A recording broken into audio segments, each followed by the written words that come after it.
یہ بھی تھے اور یہ بھی تھے.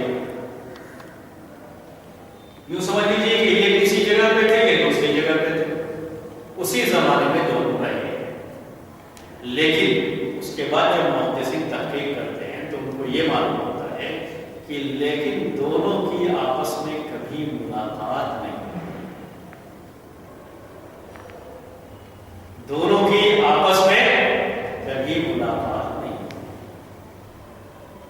اب جب دونوں کی آپس میں کبھی ملاقات ہی نہیں ہوئی، زمانہ ایک ہی رہا ہے لیکن ملاقات نہیں ہوئی ہے، تو اس سے بھی یہ پتہ چلتا ہے کہ بیچ میں کوئی اور ہے. یہ سلسلہ بیچ میں کٹا ہے. ڈائریکٹ راشد نے ناظم سے یہ بات نہیں سنی ہے، کسی اور سے سنی ہے. وہ کون ہے اس کے بارے میں پتا. اسی کو کیا کہتے ہیں؟ خفی. یہاں کوئی نہیں پہچان سکتا. اس میں بڑی تحقیق کرنی پڑتی ہے دونوں کی ملاقات ہوئی ہے یا نہیں ہے. اگر ملاقات نہیں ہوئی ہے تو یہ حدیث انہوں نے ان سے سنا تھا یا نہیں سنا تھا، وہ تحقیق کرنی پڑتی ہے. تحقیق کے بعد معلوم ہوتا ہے کہ یہاں کہیں سند کٹی ہوئی تو نہیں ہے. تو تحقیق کے بعد یہ چیز معلوم ہوتی ہے. اسی لیے کہتے ہیں اس کو یہ کیا ہے؟ پوشیدہ ہے. خفی یعنی پوشیدہ ہے. ہر کوئی ایسے ہی سنتے ہی نہیں کہہ سکتا. پہلے جو میں نے کہا کہ راشد اور نازل دونوں ایک زمانے میں نہیں تھے، تو ایک بچہ بھی کہہ گیا کہ بیچ میں سلسلہ کٹ گیا. وہ بالکل صحیح ہے. یہ سمجھانے کے الفاظ میں نے آپ کو یہ مثال دی. تو کہتے ہیں ایک کو جلی اور دوسرے کو کہتے ہیں خفی. اس کے بعد انقطاع جو جلی ہے اس کی پھر 4 قسمیں ہوتی ہیں.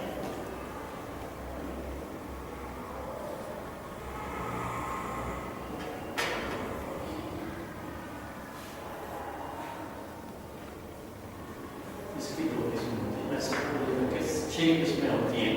ایک ساتھ ایک ترتیب میں لکھ دیتا ہوں.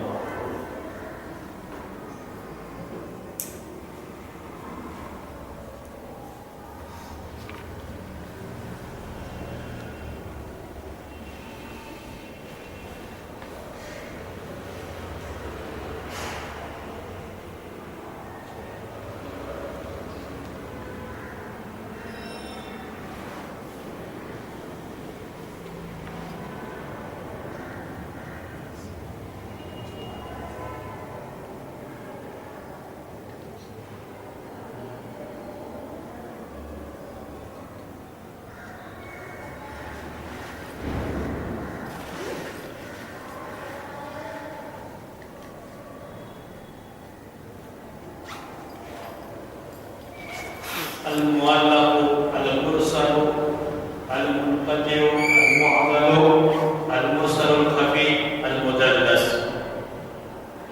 یہ 6 قسمیں ہوتی ہیں اس کی، دونوں کی ملا کر کے. پہلے کی 4 قسمیں، دوسرے کی 2 قسمیں.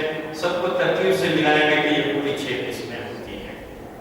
اگر سند میں کہیں انقطاع ہو، سند منقطع ہو جائے، بیچ میں سلسلہ کرتا ہے، جو حدیثیں صحیح بنتی ہیں اس کی وجہ سے وہ یہ 6 قسموں میں آتی ہیں. اب یہاں سے ہر ایک قسم کے بارے میں آپ کے سامنے بات آئے گی. اب تک یہ سب چیزیں صرف ایسے ہی تھی، لیکن اصل اب یہاں سے باتیں آئیں گی آپ کے سامنے. حدیث جو ضعیف بنتی ہے تو ضعیف بننے کی ایک وجہ یہ ہے کہ سند متصل نہیں ہوتی ہے، سلسلہ سند کا کٹ جاتا ہے. تو جو سند کا سلسلہ کٹنے کی وجہ سے حدیث صحیح بنتی ہے وہ یہ 6 قسمیں ہیں: معلق، مرسل، منقطع، معضل، مرسل خفی، مدلس. جب بھی حدیث کی کوئی کتاب آپ پڑھیں گے تو اس میں آپ کو یہ الفاظ آتے رہتے ہیں، اسی لیے ان کو جاننا ہوتا ہے. یہی لفظ آتا ہے، اسی لیے عربی کا یہ لفظ جاننا ضروری ہوتا ہے. جب بھی کتاب پڑھیں گے تو آپ کو یہی لفظ آئے گا، یہ معلق ہے، یہ معلق ہے. صحیح بخاری جو بھی تھوڑا بہت مطالعہ کرتے ہوں گے تو ان کو یہ معلوم ہوگا کہ صحیح بخاری میں یہ لفظ بار بار آیا کہ امام بخاری نے اس کو معلق روایت کیا. کہتے ہیں یہ حدیث مرسل ہے. اب فقہ کی جو کلاس لیتے ہیں تو اس میں بات آ جاتی ہے کہ یہ کیا ہے؟ مرسل ہے. تو مرسل ضعیف کی قسموں میں سے قسم کیا ہے اس کی پوری وضاحت آپ کے سامنے آئے گی، لیکن یہ لفظ یاد کرنا پڑتا ہے.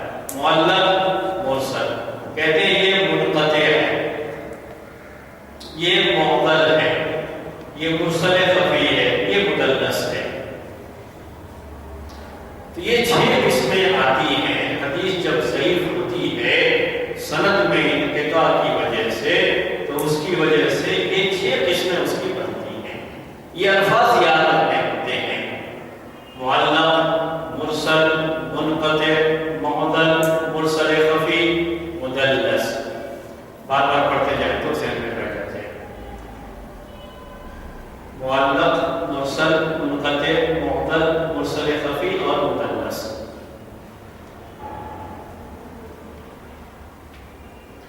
ہم معلق سے بحث اپنی شروع کرتے ہیں۔ سب سے پہلے اسی سے شروعات کی جاتی ہے۔ معلق کسے کہتے ہیں؟ حدیث کو معلق کب کہیں گے؟ معلق کس حدیث کو کہتے ہیں؟ یہی سے ہم اس کی شروعات کرتے ہیں۔ جب کسی بھی کتاب میں حدیث کی آپ پڑھ لیں کہ یہ حدیث معلق ہے، کوئی بھی کہتے ہیں، تو اس کا مطلب ہے حدیث ضعیف۔ معلق ہے تو حدیث ضعیف کی قسم سے، مرسل ہے تو حدیث ضعیف ہے، ضعیف کی قسم میں سے، منقطع ہے تو حدیث ضعیف ہے، یہ حدیث معضل ہے کہا ہے تو یہ حدیث ضعیف ہے، مدلس ہے تو اس میں تدلیس کی گئی ہے۔ تو ہر ایک کی آپ کے سامنے وضاحت آئے گی، تھوڑی بہت تفصیل تو نہیں، لیکن جتنا ضروری ہے جاننا حدیث کی کتابیں پڑھنے کے لیے اتنی باتیں تو انشاءاللہ آپ کے سامنے ہر ایک کتابوں سے۔ ٹھیک ہے، یہ لکھ لیا آپ لوگوں نے؟ اگر یہ 6 لکھ لیا ہو تو میں آپ کو اب معلق کے بارے میں آپ کو شروع کریں کہ معلق کسے کہتے ہیں۔ حدیث یہ معلق ہے، یہ بات کب کہی جاتی ہے، اس کی تعریف کیا ہے، ڈیفینیشن جو ہے معلق کی یہ کیا ہے، اس کے بارے میں بات ہے، دیکھیے۔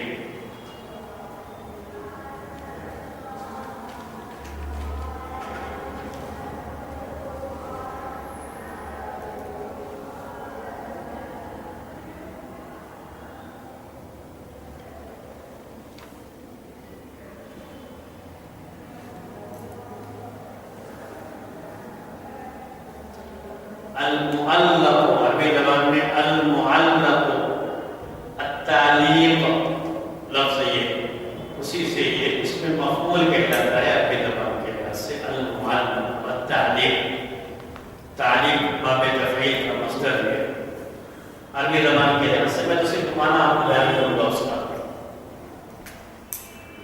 تعلیق کے معنی عربی میں ہوتے ہیں لٹکانے، تعلیق کے معنی لٹکانا، ہینگ کرنا جسے انگلش میں کہتے ہیں، وہ اس کا معنی ہوتا ہے تعلیق۔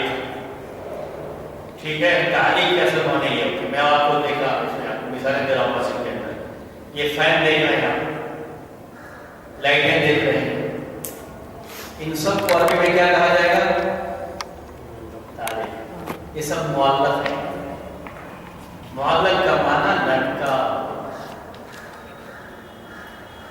گھڑی ہے دیوار پہ جو لگی ہے اسے بھی کہا جائے گا معلق، لٹکی ہوئی۔ اب آپ بتائیے یہ فین ہے، یہ لائٹیں ہیں، وہ جو ہے گھڑی ہے، اسی طریقے سے دیکھیے وہ بیچ بیچ میں اوپر لگے ہوئے ہیں، کچھ جو ہے کمرے کی شکل میں جو لگے لٹکے ہوئے ہیں، یہ سب ہے۔ ان سب میں کامن چیز کیا ہے آپ خود سوچ رہے ہیں؟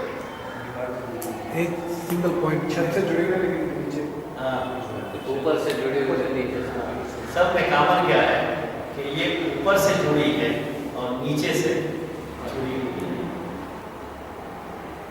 تو تعلیق کے معنی عربی میں اصل یہی ہوتے ہیں کہ ہر وہ چیز جس کو کہیں اوپر سے آپ جوڑ دیں اور نیچے سے جڑی ہوئی نہ ہو تو تعلیق نہ ہو۔